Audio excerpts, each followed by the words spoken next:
Hello everyone and welcome to this last part of this class. In this video, we'll finalize our pie chart by adding a heading and a subheading to give a context to the pie chart.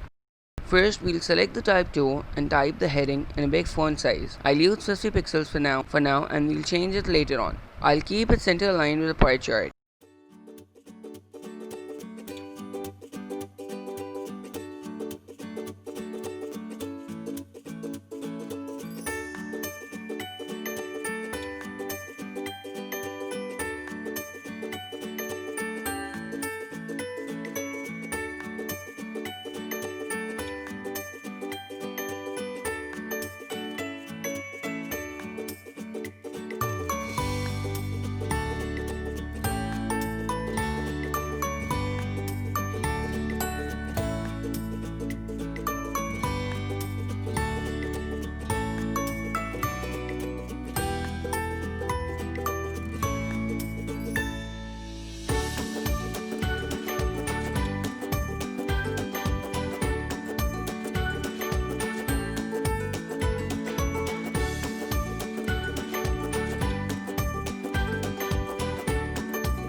Now I'll change the font and add a subheading in a slightly smaller font to give it a hierarchy style, and then center align the subheading as well.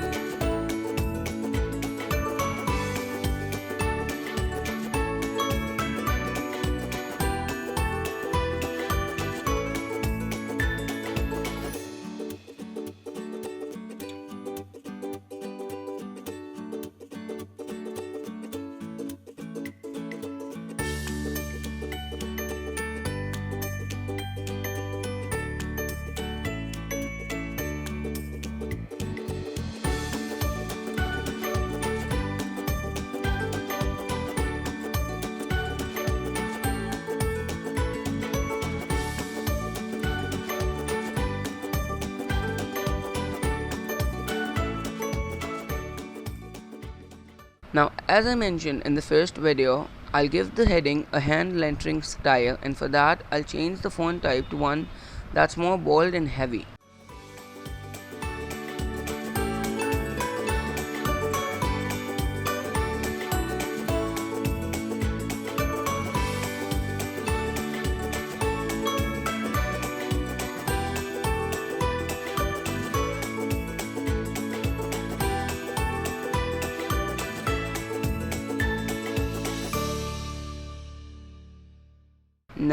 Next I'll select the text and right click and click create outline. This will convert all the text into individual editable shapes. Here we can take the direct selection tool and play with the path points on each letter to create our own customized font, or take it to another level by giving it a 2-color tone like I am doing.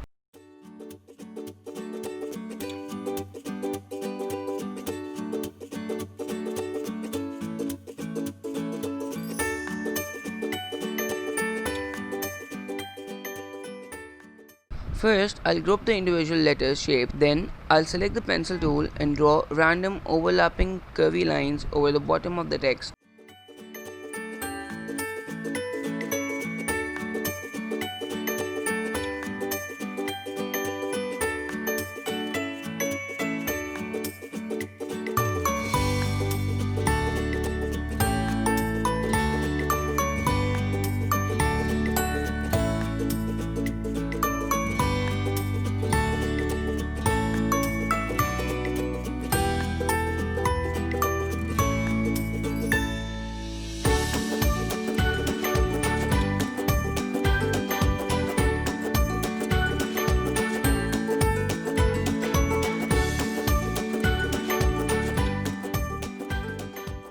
Now I'll open the Pathfinder window, and while I have the line selected, I'll select the text as well and then select the first tool in the Pathfinder tab that's called divide. This will cut the individual letter shapes into smaller pieces wherever the line is drawn, making it possible for us to select small paths from within a letter.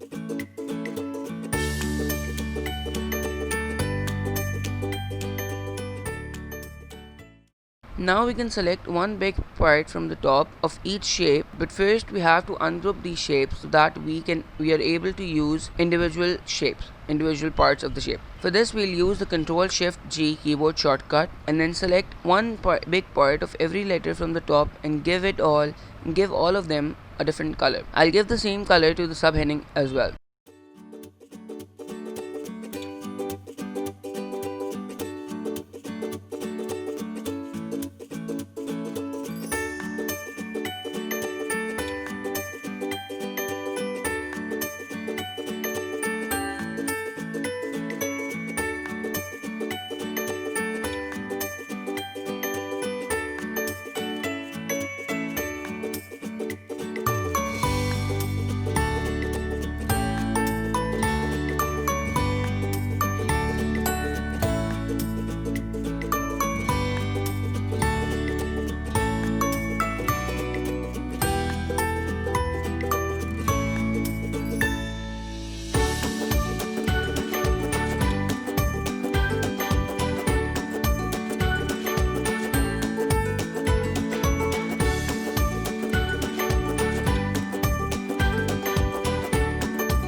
Now for the black parts on the bottom of all letters, I'll select any one of these and go to select and then go to same and click appearance. This will select all such black parts from the entire heading, and then we can easily change the color for these at once, for all of these at once, rather than selecting each of these individually.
So this completes this video as well as our class on making and styling a pie chart. I really hope you guys enjoyed and learned a lot in this class. Also, I highly encourage you all to try using these features in Adobe Illustrator yourself and post the results as projects so that your fellow classmates and I can see and reflect on it. Thank you and goodbye.